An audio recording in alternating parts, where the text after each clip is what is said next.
بسم اللہ الرحمن الرحیم۔ الصلاۃ والسلام علیک یا رسول اللہ وعلی آلک و صحابک یا حبیب اللہ۔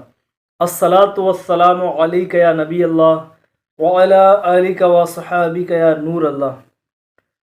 پیارے پیارے اسلامی بھائیوں، پیارے آقا مدینے والے مصطفیٰ صلی اللہ تعالی علیہ وآلہ وسلم کا فرمان عالی شان ہے کہ تم اپنی مجلسوں کو مجھ پر درود پاک پڑھ کر آراستہ کرو کہ تمہارا درود پاک پڑھنا کل بروز قیامت تمہارے لیے نور ہوگا۔ صلو علی الحبیب صلی اللہ تعالی علی محمد صلی اللہ علیہ وسلم۔ پیارے اسلامی بھائیوں، آج انشاءاللہ میں آپ کے سامنے ایک بہت ہی پیارا واقعہ لے کر حاضر ہوں۔ انشاءاللہ توجہ کے ساتھ سنیں گے تو بہت کچھ سیکھنے کو ملے گا۔ حضرت ربیع بن سلمان رحمۃ اللہ تعالی علیہ اپنا ایک ایمان افروز واقعہ بیان فرماتے ہیں کہ میں ایک مرتبہ کچھ لوگوں کے ساتھ حج پر جا رہا تھا۔ میرا بھائی بھی میرے ساتھ تھا۔ جب ہم کوفہ پہنچے تو میں ضروریات سفر خریدنے کے لیے بازار کی طرف چلا گیا۔ وہاں میں نے ایک ویران سی جگہ میں دیکھا کہ ایک کھچر مرا پڑا ہوا ہے اور بہت پرانے اور بوسیدہ کپڑے پہنے ہوئے ایک عورت چاقو سے اس کا گوشت کاٹ کاٹ کر تھیلے میں رکھ رہی ہے۔ میں نے سوچا کہ ہو سکتا ہے کہ یہ عورت کوئی بھٹیارن ہو اور یہی مردار کا گوشت پکا کر لوگوں کو کھلا دے۔ چنانچہ مجھے اس کی تحقیق ضرور کرنی چاہیے۔ پس میں چپکے چپکے اس کے پیچھے ہو لیا۔ چلتے چلتے وہ ایک مکان کے دروازے پر پہنچی۔ اس نے دروازہ بجایا تو اندر سے پوچھا گیا کہ کون؟ تو جواب دیا کہ کھولو، میں ہی بدحال ہوں۔ دروازہ کھلا تو میں نے دیکھا کہ 4 بچیاں ہیں جن کے چہروں سے بدحالی اور مصیبت ٹپک رہی ہے۔ وہ عورت اندر داخل ہو گئی اور دروازہ بند ہو گیا۔ میں جلدی سے دروازے کے قریب گیا اور اس کے سوراخوں سے اندر جھانکنے لگا۔ میں نے دیکھا کہ اندر سے وہ گھر بالکل خالی اور برباد ہے۔ اس عورت نے وہ تھیلا ان لڑکیوں کے سامنے رکھ دیا اور روتے ہوئے کہنے لگی، لو اس کو پکا لو اور اللہ پاک کا شکر ادا کرو۔ وہ لڑکیاں اس گوشت کو کاٹ کاٹ کر لکڑیوں پر بھوننے لگیں۔ میرے دل کو اس سے بہت ٹھیس پہنچی اور میں نے باہر سے آواز دی کہ اے اللہ کی بندی، اللہ پاک کے واسطے اس کو نہ کھا۔ وہ کہنے لگی کہ تم کون ہو؟ میں نے جواب دیا کہ میں ایک پردیسی ہوں۔ اس نے کہا، ہم تو خود مقدر کے قیدی ہیں۔ 3 سال سے ہمارا کوئی معین و مددگار نہیں ہے۔ تم ہم سے کیا چاہتے ہو؟ میں نے کہا کہ مجوسیوں کے ایک فرقے کے سوا کسی مذہب میں مردار کا کھانا جائز نہیں ہے۔ کہنے لگی کہ ہم خاندان نبوت صلی اللہ تعالی علیہ وآلہ وسلم سے ہیں۔ ان کا باپ انتقال کر چکا ہے۔ جو ترکہ اس نے چھوڑا تھا وہ ختم ہو گیا ہے۔ ہمیں معلوم ہے کہ مردار کا کھانا جائز نہیں، لیکن ہمارا 4 دن کا فاقہ ہے اور ایسی حالت میں مردار کھانا جائز ہو جاتا ہے۔ ان کے حالات سن کر مجھے رونا آ گیا۔ میں انہیں انتظار کرنے کا کہہ کر واپس ہوا اور اپنے بھائی سے کہنے لگا کہ میرا ارادہ اب حج کرنے کا نہیں رہا۔ بھائی نے مجھے بہت سمجھایا، فضائل وغیرہ بتائے۔ میں نے کہا کہ بس لمبی چوڑی بات نہ کرو۔ پھر میں نے اپنا احرام اور سارا سامان لیا اور نقد 600 درہم میں سے 100 درہم کا کپڑا خریدا اور 100 درہم کا آٹا خریدا اور بقیہ پیسہ اس آٹے میں چھپا کر اس عورت کے گھر لے جا کر تمام چیزیں اس کو دے دیں۔ وہ اللہ پاک کا شکر ادا کرنے لگی اور کہنے لگی کہ اے ابن سلمان، جا، اللہ تعالی تیرے اگلے پچھلے سب گناہ معاف فرمائے اور تجھے حج کا ثواب عطا کرے اور جنت میں تجھے جگہ عطا فرمائے اور دنیا ہی میں تجھے ایسا بدل عطا فرمائے جو دنیا میں تجھ پر ظاہر ہو جائے۔ سب سے بڑی لڑکی نے کہا کہ اللہ پاک آپ کو اس کا دگنا اجر عطا فرمائے اور آپ کے گناہ بخش دے۔ دوسری لڑکی نے کہا کہ آپ کو اللہ پاک اس سے زیادہ عطا فرمائے جتنا آپ نے ہمیں دیا۔ تیسری نے کہا کہ اللہ پاک ہمارے نانا جان صلی اللہ تعالی علیہ وآلہ وسلم کے ساتھ آپ کا حشر کرے۔ چوتھی نے کہا کہ اے اللہ تعالیٰ، جس نے ہم پر احسان کیا تو اس کا نعم البدل جلدی عطا کر اور اس کے اگلے پچھلے گناہ معاف کر دے۔ پھر میں واپس آ گیا۔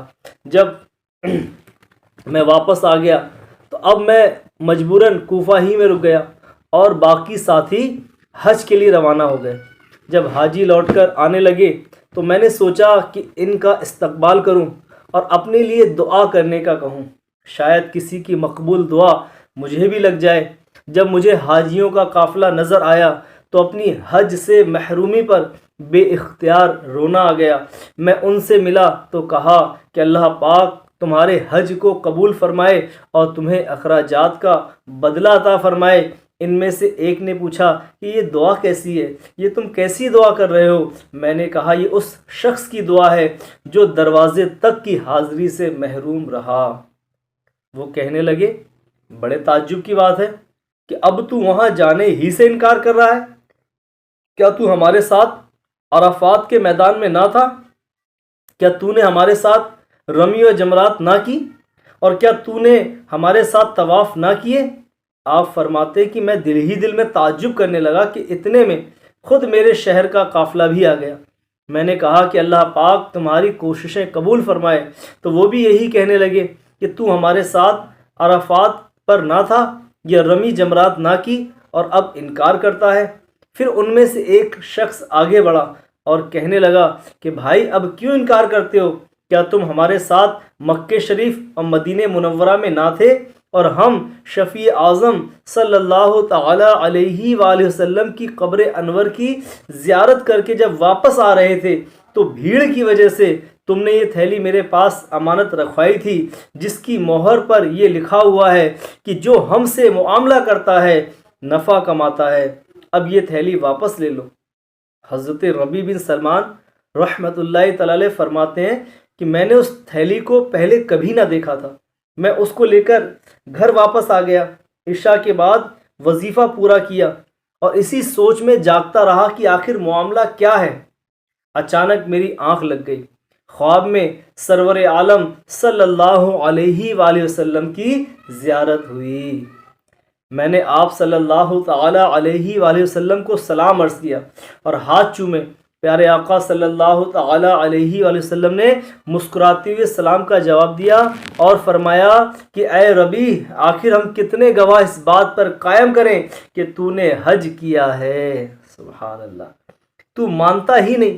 سن، جب تو نے میری اولاد میں سے ایک عورت پر صدقہ کیا اور اپنا زاد راہ ایثار کر کے اپنا حج ملتوی کر دیا تو میں نے اللہ پاک سے دعا کی کہ وہ تجھے اس کا اچھا بدلہ عطا فرمائے، تو اللہ تعالیٰ نے تیری صورت کا ایک فرشتہ بنا کر حکم دیا کہ وہ قیامت تک ہر سال تیری طرف سے حج کیا کرے۔ سبحان اللہ۔ اور دنیا میں تجھے یہ بدلہ دیا کہ 600 درہم کے بدلے 600 دینار عطا فرمائے۔ تو اپنی آنکھیں ٹھنڈی رکھ۔ پھر آقا صلی اللہ تعالی علیہ وآلہ وسلم نے وہی الفاظ دہرا دیے